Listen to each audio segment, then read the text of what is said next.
Sur la presqu'île guérandaise, en Loire-Atlantique, retrouvons Isabelle et Agnès. Aujourd'hui, elles sont plongées dans la mise à jour des dossiers et des cartes de tatouage des chats dont elles s'occupent. C'est mon Lulu. Isabelle est la présidente de l'antenne locale de l'École du Chat, une association parisienne créée en 1978 pour assurer la protection, l'immatriculation et le contrôle sanitaire des chats libres. Avec l'accord des municipalités, l'association capture les chats errants, les stérilise et les tatoue avant de les relâcher. Une activité d'utilité publique qu'elles assurent bénévolement. Ah ben non, celui-là, il vient de la Turballe, à charge. Et puis là, apparemment, il avait des gros soucis de santé. J'ai dû avoir 3 ou 4 lectures. Le premier but pour moi, c'était d'abord parce que j'adore les animaux, c'était surtout pour éviter leur prolifération, pour qu'ils ne finissent pas euthanasiés dans les fourrières. Et à savoir aussi que dans un territoire, lorsqu'on stérilise les chats, il n'y a pas d'autres chats qui arrivent dans ce territoire-là. Donc ça limite aussi les problèmes de maladies, enfin de contagion, de leucose, etc. Et actuellement, on a dû procéder à peu près, on frôle les 3000 stérilisations tatouages depuis 1998. Ça me prend tout mon temps, quoi. Je suis au service des gens, ils m'appellent. Des fois, je trappe des chats à 3 h du matin, des fois à 8 h du soir, des fois à minuit, et le week-end, et les jours fériés. Et une fois qu'on a l'accord de la mairie, on stérilise, on tatoue et on relâche les animaux où ils sont nourris à l'endroit où ils ont été attrapés.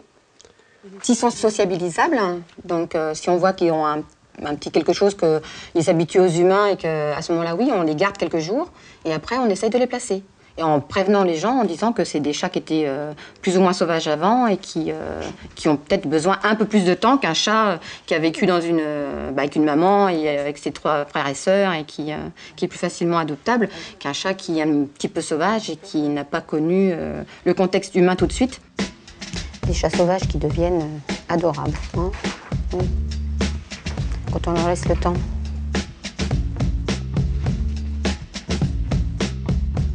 Comme le font les 250 écoles du chat affiliées à la Fédération des associations du chat citoyen, Isabelle et ses bénévoles interviennent là où on les y autorise. La plupart des municipalités donnent leur accord en ce qui concerne les chats errants sur la voie publique. Pour les autres, il faut convaincre de grands groupes privés de les laisser intervenir sur leur site industriel. C'est le cas des chantiers de l'Atlantique de Saint-Nazaire. La population croissante de chats commençait à poser problème aux très réputés constructeurs de navires de croisière. Dès 1999, ils autorisent Isabelle à intervenir. La solution qui avait été proposée au départ par la fourrière de Guérande, c'était de les attraper, de les euthanasier. Et moi, j'avais fait 1 an plus tôt mon école du chat justement pour éviter les euthanasies des chats errants. Donc j'avais pris contact avec une personne des chantiers de l'Atlantique, au contraire, pour les faire stériliser, tatouer et pour qu'ainsi il n'y ait plus de prolifération sur le site. Alors maintenant, c'est de l'entretien toutes les semaines ou tous les 15 jours. Donc on vient nourrir les chats dans des endroits spécifiques pour voir les nouveaux arrivants. Et les chats qui sont domestiques, on les prend, on les stérilise, on les tatoue et on les présente à l'adoption. Mais c'est plus un travail d'entretien maintenant au chantier Atlantique. Les écarter du site semble impossible. On est un site de plus de 100 hectares. Il y a 5200 personnes qui rentrent ici. Je n'ai malheureusement pas réussi à faire accepter les règles d'accès aux chats et leur faire porter un badge. Donc on préfère maîtriser la population en termes sanitaires, c'est-à-dire qu'ils soient tous vaccinés, tatoués, recensés. On est propriétaire officiellement de 60 chats, mais je pense qu'il y en a plus que le double qui sont aujourd'hui sur le site, qui sont adoptés par l'entreprise. Alors ils s'immiscent là où ils veulent aller, hein. Le chat est très indépendant, il aime bien la présence des hommes et on est une ville qui fonctionne 24 heures sur 24. Donc les endroits où on retrouve les chats sont les endroits où il y a des hommes, hein, c'est-à-dire la nuit il y a les postes de sûreté et sécurité, où on a des gens qui sont là de manière assez statique et les personnes qui sont en poste dans ces endroits-là sont aussi contents d'avoir des chats pendant ces périodes. On a aussi tous les lieux qui sont proches des réfectoires. Je vous avoue qu'on n'est pas embêté avec la population des rongeurs. Hein, les chats nous aident beaucoup dans ce domaine-là. On n'a pas de rongeurs sur le site et c'est quand même un phénomène qui est plutôt très positif. Alors tous les chats ne sont pas restés des chats errants. Non, celui-ci est casanier, il a son fauteuil, enfin sa chaise, son radiateur, il a son petit coin donc ici à la porte 4 et donc il est habitué, les gens sont habitués à le voir, c'est le chat star du coin, quoi. C'est son petit coin à lui. Il s'appelle Bilouche parce qu'il a un regard très Parlant.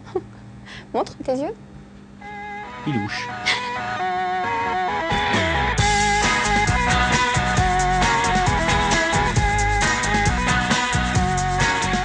Les 120 hectares des chantiers de l'Atlantique ne sont pas hermétiques. Il n'est donc pas rare que de nouveaux chats y fassent leur apparition, principalement des jeunes que l'on suppose abandonnés aux portes du chantier.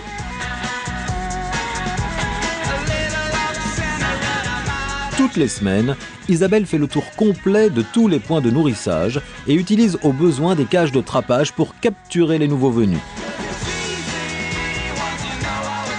Un procédé qui a longtemps intrigué les employés du site. Au début, c'était pris un petit peu difficilement parce qu'ils pensaient quand je mettais mes trappes que c'était la fourrière qui devait intervenir. Donc ça veut dire qu'on me volait mes trappes, ou on me détruisait mes pièges, ou lorsqu'il y avait un chat de prix, on s'amusait à me le lâcher aussitôt. Et après, ils ont vraiment compris que les chats étaient remis sur le site, donc après, au contraire, les employés m'aidaient à les attraper, quoi. Ah ben oui.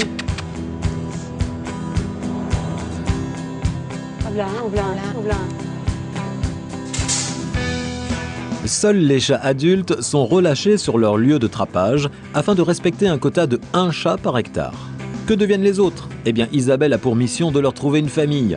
Ainsi, chaque année, une trentaine de chatons sont placés. Il y a plein d'employés des chantiers qui nous adoptent des chats, donc ils nous contactent pour adopter, parce qu'ils veulent absolument adopter un chat des chantiers. Et c'est grâce à eux qu'on arrive surtout à placer les chatons des chantiers. Et autrement, on y arrive en mettant le temps, mais pas en 2 mois. Hein. Maintenant, je vais les emmener chez mes vétérinaires. Et le plus petit va être mis à l'adoption. On va le sociabiliser et le placer après. Qu'ils soient ensuite relâchés ou adoptés, tous les chats errants capturés sont stérilisés et tatoués. Il est d'ailleurs important de rappeler que cette intervention est aussi fortement recommandée pour les chats domestiques. Seule différence, pour ces chats sauvages, l'auscultation se fera à travers la cage. C'est beaucoup plus compliqué, effectivement, parce qu'un chat domestique, on le prend, on peut l'ausculter, mettre les mains. Sur ces petites teignes, honnêtement, on ne peut pas les regarder, les manipuler très facilement. Donc, on les regarde effectivement à l'extérieur. Les soigner est assez difficile, car lorsqu'il y a des comprimés à donner, il faut les hospitaliser de manière à pouvoir suivre le traitement. Sur les chats comme ça qui sont relâchés après, c'est quasiment impossible. Donc les soins qu'on leur fait, c'est essentiellement stérilisation, tatouage. Les vaccins, c'est impossible, puisque de toute façon, il y a des rappels à faire. On ne pourra pas rattraper les chats par la suite. Donc déjà, bon, on contrôle donc, la population en stérilisant. Le fait de les stériliser, ça limite aussi les épidémies comme le coryza, les bagarres qui provoquent ensuite des abcès, la prolifération et la contamination des autres chats par la leucose et le FIV. Et donc, ça protège indirectement les chats domestiques. Oui. Et effectivement, même pour une raison de voisinage, la stérilisation apporte un confort.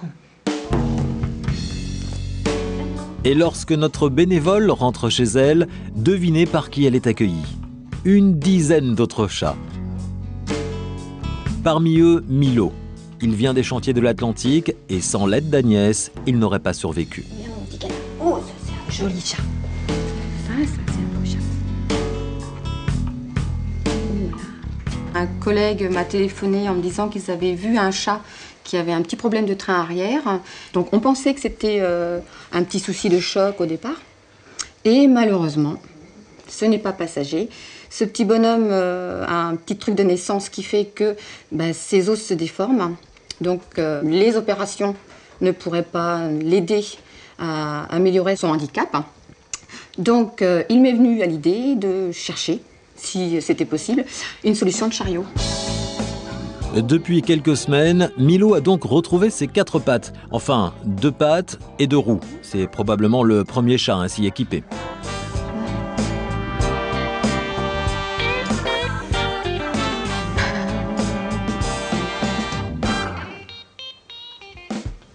Dès le premier jour, chez le vétérinaire, on l'a mis dedans et aussitôt, il est parti avec. Ça ne l'a jamais perturbé, jamais gêné. Il a compris que ça pouvait certainement l'aider à aller aussi vite que les autres. Puis je pense que ça lui permet aussi de garder conscience qu'il a 2 pattes arrière et qu'il puisse se mettre debout et puis Et il joue avec les autres chats en position de debout. Bon, après, je pense que je le laisserai dehors au beau jour pour qu'il puisse avoir les joies du jardin comme ses petits copains.